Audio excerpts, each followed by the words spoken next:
वरिष्ठ लोग आएंगे।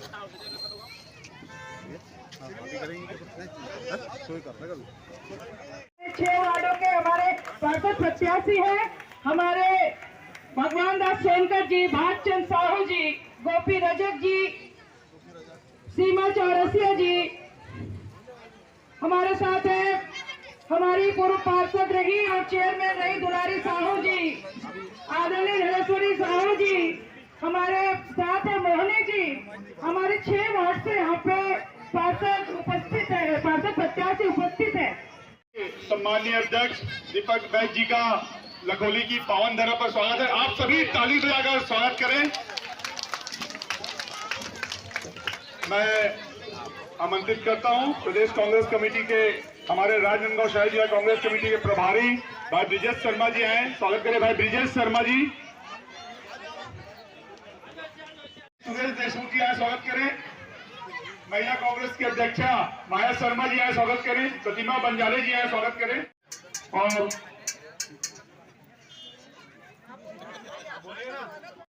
और आप सभी से निवेदन करता हूं कि 11 तारीख को पंजा छाप में वोट देकर आप लोग कांग्रेस के प्रत्याशी भाई निखिल द्विवेदी जी को विजय बनाएं और आपके जो पार्षद प्रतिनिधि हैं उन्हें भी पंजा छाप में वोट देकर विजय बनाएं। ज्यादा समय नहीं लेते हुए अपनी वाणी को यहाँ बढ़ाएं। प्रदेश कांग्रेस कमेटी के सम्माननीय अध्यक्ष आदरणीय दीपक भाई जी का ताली बजाकर स्वागत करें और सीधा आमंत्रित करता हूँ दीपक भाई जी। पालिक निगम के चुनाव में चुनावी सभा उपस्थित हमारे बीच में हमारे अभी कार्यकारी शहर कांग्रेस के अध्यक्ष रमेश डाकलिया जी, जिले के प्रभारी ब्रिजेश शर्मा जी और हमारे महामंत्री पीसीसी भाई शाहिद भाई और हमारे बीच में डॉक्टर के तमाम कार्यकर्ता, वरिष्ठ नेतागण, अल्ताफ भाई का या अल्ताफ भाई, तमाम यूथ कांग्रेस के एनओसीआई, महिला कांग्रेस, तमाम हमारे कार्यकर्ता, आदरणीय सभी माता बहन। डोंगरगढ़ से शुरुआत हुआ आज का चुनावी। फॉर्म भरने से रोका, डराने धमकाने का काम किया और तो और मुंगेली जिला के पतेरिया में मेरे ख्याल से अभी वीडियो उनका वायरल हो रहा होगा, आप देख लो। एक सरपंच के लिए भारतीय जनता पार्टी का बड़ा नेता उनको फॉर्म भरने से रोक रहा है, फॉर्म भरने तक नहीं दे रहा है। नहीं भर सकते आप फॉर्म, नहीं भरने देंगे आपको फॉर्म। उस महिला गिड़गिड़ाते रही, हाथ पकड़ा है उस महिला का, जब तक 3 बजे लास्ट नहीं होता है। 3 बजे लास्ट होने के बाद उस महिला का हाथ को छोड़ा है भारतीय जनता पार्टी के नेता ने। इस तरह के हथकंडे अपनाए। आप सोच लो कि चुनाव में जाने से रोकने के लिए, चुनाव से हार के डर के लिए क्या क्या हथकंडे नहीं अपनाया भारतीय जनता पार्टी ने। आदरणीय माता बहनों, ये चुनाव आपके हाथ में है। शहर का विकास करना है, आपका पार्षद चुनना है, आपको महापौर बनाना है। भारतीय जनता पार्टी के राज में पूरे प्रदेश में अराजकता का माहौल है, पूरे प्रदेश में गुंडा राज चल रहा है, पूरे प्रदेश में अपराधियों का बोलबाला है। अपराध इतना बढ़ गया, लूट, हत्या, चोरी, डकैती, महिला अत्याचार, गोलीबारी, चाकूबाजी। राजधानी जैसा जगह सुरक्षित नहीं है, बाकी प्रदेश को तो कल्पना करना आप छोड़ दीजिए। उसके बाद जहां बलौदा बाजार में कलेक्टर ऑफिस, एसपी ऑफिस जल जाता है, इस सरकार में झीरम घाटी तो छोड़ दीजिए, झीरम घाटी घटना हुआ, उसी तरह बड़ा कांड बलौदा बाजार में कलेक्टर ऑफिस और एसपी ऑफिस जल जाता है। प्रदेश के इतिहास में, देश के इतिहास में पहली बार हुआ। लोहारीडीह, कवर्धा, एक को मारकर फांसी लगा दिया जाता है। परिवार बोल रहा है कि फांसी नहीं बल्कि हत्या कर दी गई है। जैसी सरकार ने कहा फांसी है, सब गांव वाले मिलकर घर को जला देते हैं, आदमी जिंदा जला देते हैं वहां पे।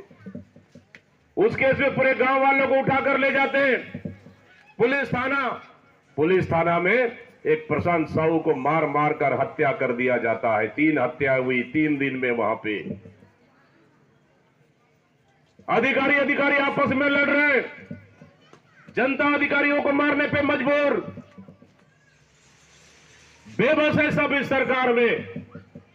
मतलब सरकार नाम का चीज नहीं है आदरणीय साथियों, माता बहनों। इस सरकार, इस प्रदेश में कौन चला रहा है सरकार? कहां से चल रही है सरकार? क्या दिल्ली से चल रही है, नागपुर से चल रही है, बिहार से चल रही है? एक मुख्यमंत्री है कि 4-4 मुख्यमंत्री इस प्रदेश में? जनता को पता नहीं मुख्यमंत्री कौन है। मुख्यमंत्री बड़ा गर्व हुआ प्रदेश के जनता को, आदिवासियों को, कि एक आदिवासी मुख्यमंत्री मिल रहा है। मुझे भी गर्व हुआ कि आदिवासी मुख्यमंत्री मिल रहा है। मीडिया के साथी ने कहा कि भारतीय जनता पार्टी आदिवासी मुख्यमंत्री बना रहा है, आपका क्या कहना है? मैंने कहा कि मैं भी आदिवासी हूं, अगर भारतीय जनता पार्टी आदिवासी मुख्यमंत्री बनाता है तो उसको स्वागत करता हूं। आदिवासी मुख्यमंत्री बना दिए। फिर मीडिया ने आके मुझसे पूछा, अब आदिवासी मुख्यमंत्री बना दिया, आपका क्या कहना है?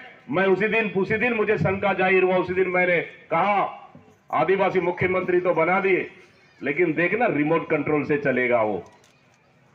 उनके लिए सबसे बड़ी चुनौती है प्रदेश की जल जंगल जमीन को बचाना, यहां की खनिज संपदा को बचाना। और जैसे मुख्यमंत्री शपथ ले लिए, दूसरे दिन हसदेव की जंगल की कटाई शुरू हो जाती है। आदिवासियों की जमीन को उजाड़ा जाता है, जंगल को उजाड़ा जाता है, वहां पे खनिज संसाधन को बेचा जा रहा है, यहां के कोयला को बेचा जा रहा है, उद्योगपतियों को सौंपा जा रहा है। आदरणीय माता बहनों, ऐसा मुख्यमंत्री भी मुख्यमंत्री क्या है? प्रदेश नहीं संभल रहा है, जंगल राज चल रहा है, जंगल राज प्रदेश में। इसलिए मैं कहता हूं कि इस प्रदेश में अंधेर नगरी चौपट राजा की सरकार है। चौपट राजा की सरकार, अंधेर नगरी चौपट राजा की सरकार चल रही है। इसलिए आदरणीय माता बहने, बहुत बड़े बड़े वादा करके आए विधानसभा चुनाव में कि हमारी सरकार आएगी, हम किसानों को 3100 रुपए दे देंगे, हमारी सरकार आएगी, हम 1 लाख लोग को नौकरी देंगे, हर साल 20,000 लोग को नौकरी मिलना चाहिए, तब 1 लाख लोग को 5 साल में नौकरी मिलेगी। लेकिन आज कितना धान खरीदी हो रहा है? 2300 में धान खरीदी हो रहा है। 3100 कहां गया पता नहीं। आज 1 लाख को नौकरी का दावा करने वाले राजनांदगांव सबसे बड़ा उदाहरण है। पुलिस भर्ती होता है यहां, हैदराबाद से मशीन मंगाते हैं मापदंड वाला, अरे मशीन में भी गड़बड़ करके अपने लोग को लगाने के लिए बड़ा नियम कानून तोड़ देते हैं। और धन्यवाद देता हूं तमाम कांग्रेस के नेताओं ने इस गड़बड़ी को उजागर करने का काम किया।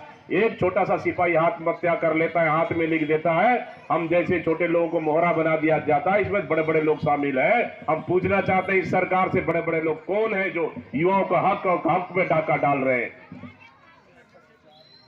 फॉरेस्ट विभाग में भर्ती हो रहे, वहां घोटाला, पुलिस भर्ती में घोटाला, और तो और 2900 लोगों को हमारी सरकार ने नौकरी लगाई। बीएड शिक्षकों को, टीचरों, गुरुजियों को 2900 लोग को निकालने का काम इस सरकार ने किया। पहली बार छत्तीसगढ़ के इतिहास में ऐसा हुआ है आदरणीय माता बहने। जिसकी नौकरी लगती है उसको 29 लोग को बाहर निकाल देते हैं। ये हालत है इस प्रदेश में। इस प्रदेश में कोई भी सुखी नहीं। और आपके क्षेत्र में, इस शहर में, शहर के विकास के लिए नगर निगम में महापौर आपको चुनना है। पिछले दारू बिक रहा है, रेस्टोरेंट में दारू बिक रहा है, दारू जहां बेचना है बेच लो, हमको पैसा चाहिए इस सरकार को। आदरणीय साथियों, माता बहनों, इस सरकार ने छत्तीसगढ़ के युवाओं को बर्बाद करने का निर्णय लिया है और युवाओं को बर्बाद करने का काम कर रही है। इसलिए गली गली दारू बिक रहा है इस सरकार में। इसलिए हम आपके पास आए हैं कि हमको पार्षद जिताना है। हमारे पार्षद बैठे हैं सामने, 1 2 3 4 5 6 7 वार्ड के यहां पे हैं। अब अटल विश्वास हो गया, मोदी गारंटी पूरा हुआ नहीं। इनको पता है मोदी गारंटी के नाम से जनता के बीच में जाएंगे तो पक्का मार खाएंगे। इसलिए उन्होंने बड़ा चालाकी के साथ मोदी गारंटी की जगह अटल विश्वास कर दिया। बेचारा अटल को जिंदा रहते तक नाम तो लिए नहीं, आज भी अटल जी इस दुनिया में नहीं तो उनका नाम ले रहे हैं, अटल विश्वास पत्र। मतलब मोदी जी को ठगने का काम किया, अब अटल जी के नाम को भी अब ठगने का काम कर रहे हैं भारतीय जनता पार्टी के लोग। पहले आप पूछे कि आपने पहले मोदी गारंटी क्या हुआ, फिर अटल विश्वास पत्र पे जाएंगे। पहले का वादा पूरा नहीं हुआ और जनता को ठगने के लिए फिर नया वादा लेके आ रही भारतीय जनता पार्टी। इसलिए हमको इससे सचेत रहना है, सजग रहना है और भारतीय जनता पार्टी के साजिश पे नहीं आना है और नगर के विकास के लिए, नगर के कल्याण के लिए, ताकि एक नगर भी रहेगा उसी मशीन में पार्षद भी रहेगा। बाकी जगह में राजनांदगांव में शायद 2 मशीन से करा रहे, लेकिन अब सोच लीजिए आप, इसलिए एक मशीन पे 2 वोट है, पहली बार ऐसा मशीन का उपयोग हो रहा है। इसलिए आप जाएं, घर से निकल के जाएं और महापौर के लिए भी बटन दबाना है, कांग्रेस के लिए और पार्षद के लिए, कांग्रेस का पार्षद के लिए भी बटन दबाना है और जिताना है। यही निवेदन करने में आप लोग के बीच में आया हूं। 1100 रुपए में गैस सिलेंडर मिलेगा, राजनांदगांव में तो पक्का मिल रहा होगा, पूर्व मुख्यमंत्री का क्षेत्र है, मिल रहा होगा ना, यहाँ पे नहीं स्पेशल मिल रहा होगा तो यहाँ पे कौन जाने। माता बहने बताइए आप लोग यहाँ पे वो आधा मिल रहा होगा, चुपचाप है, उधर मिल रहा है क्या? में वोट देकर विजय बनाए और राजनांदगांव में नगर निगम में महापौर भी कांग्रेस का बनाए और वार्ड पार्षद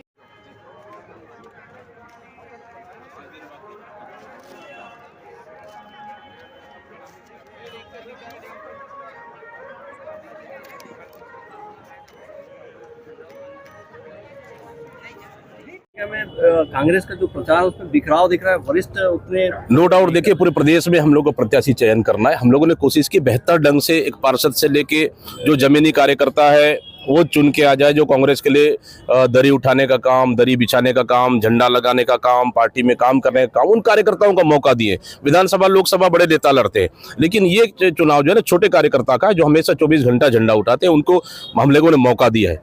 कहीं 1-2% ऐसा हुआ होगा ऊंच नीच, लेकिन फिर भी 95-90% से ऊपर बेहतर हम लोगों ने टिकट बांटे और राजनांदगांव में भी टिकट वितरण ठीक हुआ। लेकिन तालमेल की बात है तो सभी नेता मिलकर काम कर रहे हैं। कमी अगर कहीं थोड़ी बहुत कमियां हैं उसको हम लोग ठीक करेंगे, दूर करेंगे। भाई हमने तो कहा आदिवासी मुख्यमंत्री बना रहे हैं तो हमें गर्व है, लेकिन प्रदेश में चुनौती भी कमी नहीं है।